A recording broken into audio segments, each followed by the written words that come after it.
नमस्कार, आप देख रहे हैं द बिहार टॉप। मैं हूं आदेशपुरी। बिहार में शिक्षकों की भर्ती होने वाली है। काफ़ी लंबे चौड़े स्तर पर 1,78,000 शिक्षकों की भर्ती होनी है।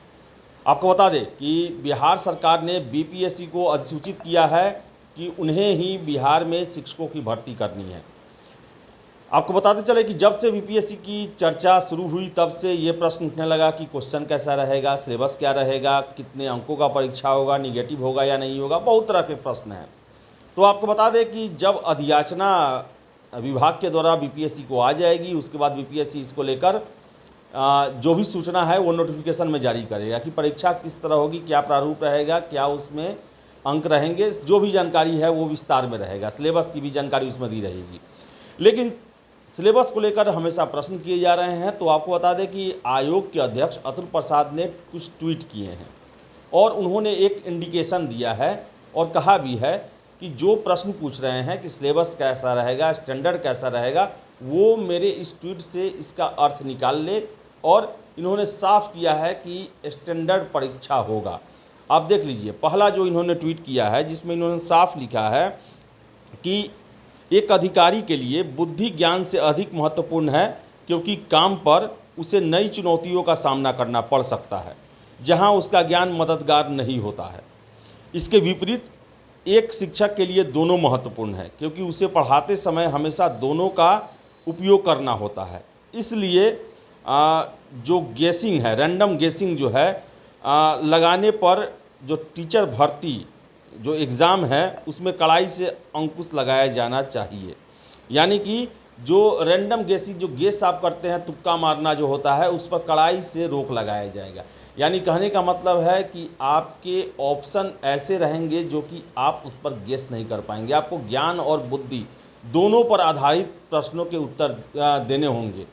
ऐसा नहीं है कि सिलेबस से हूबहू प्रश्न वन लाइनर या ऐसा कि आप ऑप्शन से उसे छांट ले, वैसे की ज़रूरत नहीं रहेगी। यानी कि स्मार्ट गेसिंग जो है वो इसमें नहीं चलेगा। इसमें आपको ज्ञान और बुद्धि आधारित परीक्षा पर ज़्यादा जोर दिया जाएगा। उसके बाद उन्होंने दूसरा ट्वीट किया है जिसमें लिखा हुआ है जबकि टीआरई यानी कि टीचर रिक्रूटमेंट एग्ज़ाम के ब्यौरे को अंतिम रूप दिया जा रहा है, बस कुछ जानकारी देने के लिए पानी का उदाहरण लें। जैसे पानी ऊपर से नीचे की ओर बहता है तो ज्ञान करता है, इसीलिए शिक्षकों का स्तर उनके विद्यार्थियों से ऊंचा होना चाहिए। सिलेबस समान होने पर भी परीक्षा का मानक होगा। यानी कहने का मतलब है कि जो शिक्षक जो हैं उन्हें ज़्यादा ज्ञान होना चाहिए, क्योंकि उन्हें नीचे वालों यानी अपनी कम ज्ञान वालों को शिक्षित करना है। तो सिलेबस भले समान हो लेकिन उसका एक स्टैंडर्ड रहेगा।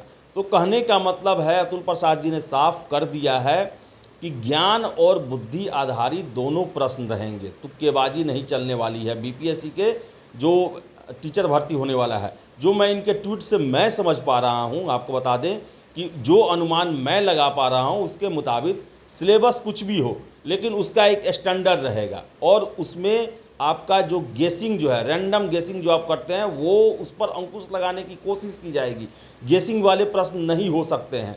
जबकि आपको बता दें कि बीपीएससी के और एग्जाम में होते हैं जैसे सिविल सेवा, उसमें स्मार्ट गेसिंग को बीपीएससी प्रमोट करता है, उसको लेकर विरोध नहीं करता है, क्योंकि उसमें वहाँ पर आपको बुद्धि की ज़रूरत होती है। क्योंकि वैसे अफसर चाहिए आपको जो कि किताबी ज्ञान के अलावा व्यवहारिक ज्ञान भी उनके पास हो और फील्ड में अलग अलग तरह की चुनौतियों का सामना करना पड़ता है, जो कि पहली बार होता है, अनोखा होता है, जहाँ पर आप अपने बुद्धि विवेक से उसे कंट्रोल करते हैं, उससे वो टैकल करते हैं।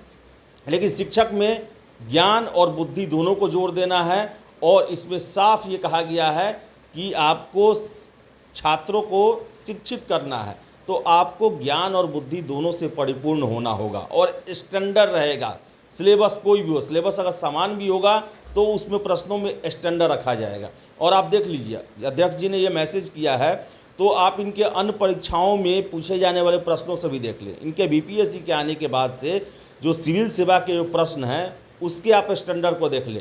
काफ़ी जो कहा जाए एक स्टैंडर्ड प्रश्न सेट किए जा रहे हैं बीपीएससी के द्वारा और निगेटिव लाया गया। और देख लीजिए कि 92 कट ऑफ मात्र गया, जो वही 67वीं में 113 गया था और काफ़ी जो है स्टैंडर्ड प्रश्न रखे गए थे। तो शिक्षक भर्ती में भी आप जान लें कि ऐसा नहीं है कि पासपोर्ट पढ़ के, गाइड पढ़ के या तुक्केबाजी करके आप सोच रहे हो कि हम इस परीक्षा में सफल हो जाएंगे। ऐसी बातें नहीं हैं।